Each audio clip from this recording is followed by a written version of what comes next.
Hi, this is Carl with another Relax, Focus, Succeed video. Today I want to talk about keeping up versus catching up. Now, many of you have heard the old joke about how we never have time to do it right, but we always have time to do it over. Well, there's a lot of truth in that. You know, one of the things about keeping up with something is that you just add a few minutes to make sure that you're done and you move on. And now you've freed up that space in your brain, but you've also moved everything forward and you don't have anything left undone. What's wrong with having things undone? Well, the truth is, when things are undone, they move from a simple to-do to a project. A great example is I've worked with an organization that got behind in posting videos. They would put together these things and they would record them, and it was a live meeting, and that's all good, but they wanted to post the videos. Well, they got behind, and so they finally had somebody who did it in real time. They had the meeting, they posted the video, good. And then the first question is, well, great, now can we go back and post up all the ones that are waiting? Well, the problem with that is when you're working in real time, it's real easy because you got all of the information in front of you. You've got the files where they're supposed to be. You've got everything ready. And all you have to do is the last step. But if you wait, now it's like, okay, now it's a project, right? You have to make a list of the things that need to be caught up. You got to gather up the information. You got to find out where it is. You need all the links. You need the files, so forth and so on. And it's a big deal, or at least it's a much bigger deal than it would have been if we just finished it at the time. And I know that you have the same situation in some part of your life. We get behind in things, and so the question is, how do we change our behavior? How do we change the habit of getting to, the 90% mark, the 95% mark, and then just stopping? How do we go ahead and finish that last 5% so that we don't have a catch-up project? Well, the first thing is to go way back to the beginning and ask yourself, is this worth doing? And in particular, is that last step worth doing? And if the answer is yes and yes, then you need to figure out how to make that a higher priority. In many ways, there's a two-part solution to this. One is that once you start something, you do not stop.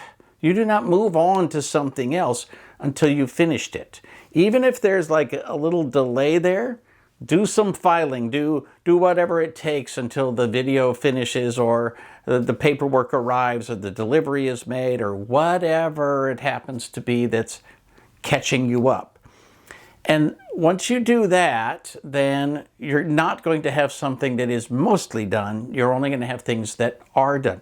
The second thing is, you have to make it a priority. And that means if it's worth doing and you've decided you are going to do it, then by all means, you need to make sure that it's important to you, that it's on the top of your list. And that's the part where people really get caught up, because they say something is important, but they continually don't do the last bit. And maybe it turns out the last bit isn't that important. There is great freedom in pushing the reset button.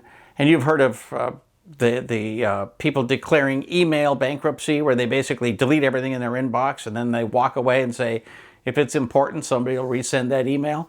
Well, that's not the worst thing in the world. If you just say, look, everything that's undone on a specific project can just remain undone, and we'll do it right going forward.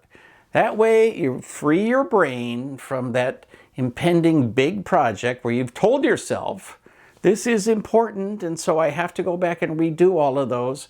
Well, maybe you don't. Maybe it's important, and we're just going to do it right from now on. But that requires that you commit to the fact this is a priority, and if it's a priority, it needs to have a certain amount of time allocated to it. Give it its due. One final note on this that you don't want to hear, but I'm going to say it anyway. You have to accept the fact that as a human being, you cannot multitask.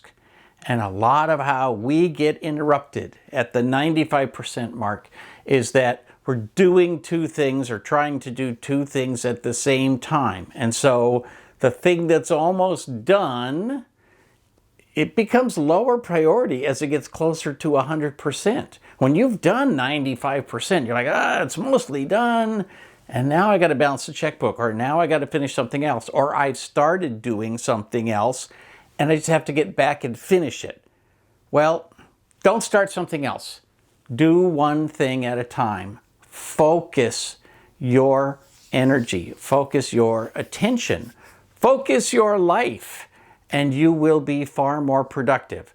And the problem is we try to multitask because we think we're being more productive.